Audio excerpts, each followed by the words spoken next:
This is Gary Kayye, and we're here at ISE in Europe, and we're at the InfoComm booth. They're mostly responsible for the show, actually, in the original creation, them and Cedia together. And I'm here with the one and only Terry Friesenborg, and you may know him from the years of teaching at the Institute for Professional Development. He's been nice enough to sit down with me today to talk about sort of ISE. Terry, 7 years ago in Switzerland, freezing cold hall, getting set up. I don't know, maybe 100 or so booths. I don't know the exact number, but how many exhibitors do you have now, and how do you feel the success of the show has been this year?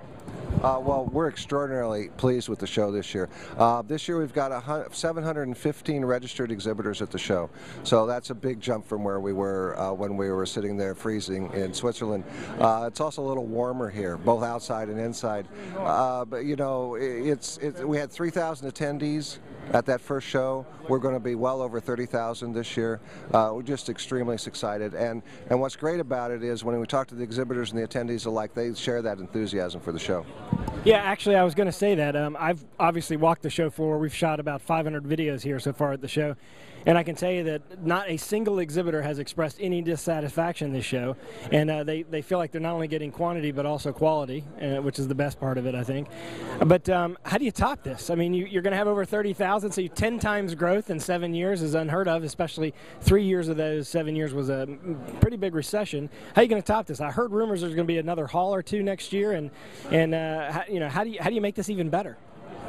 Well, next year we are adding another hall, Gary, because essentially we were sold out this year. So we're adding Hall 7. That's a great combination with the 1, 2, 3, 4, 5, 6 halls that we have. It makes a good block. Rebooking's going great. We're already getting people into 7, so we look to grow it. Right now, for next year, I think we're going to see similar growth in terms of the floor size. The attendees is a different story. You just don't know. It's looking into the crystal ball, because as we were talking earlier 6 months ago, we had 28,000 last year. We would have been over the moon to hit 30, 31 this year. We're going to exceed that quite nicely.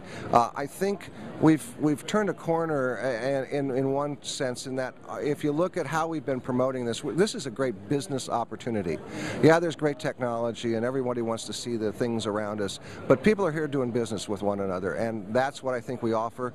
The European community has been ready for that for some years, so we're filling, I think, a need, and our goal is to keep right on growing it.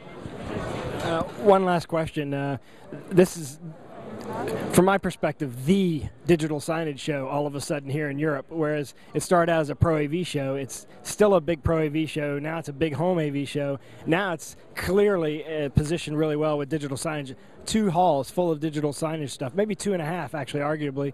I'm just shocked. I mean, you're bigger than any of the other digital signage shows in the world, I think, right now already. Is that a big emerging area? Do you think that'll continue, or is there another new market we might see next year that we're not even expecting now?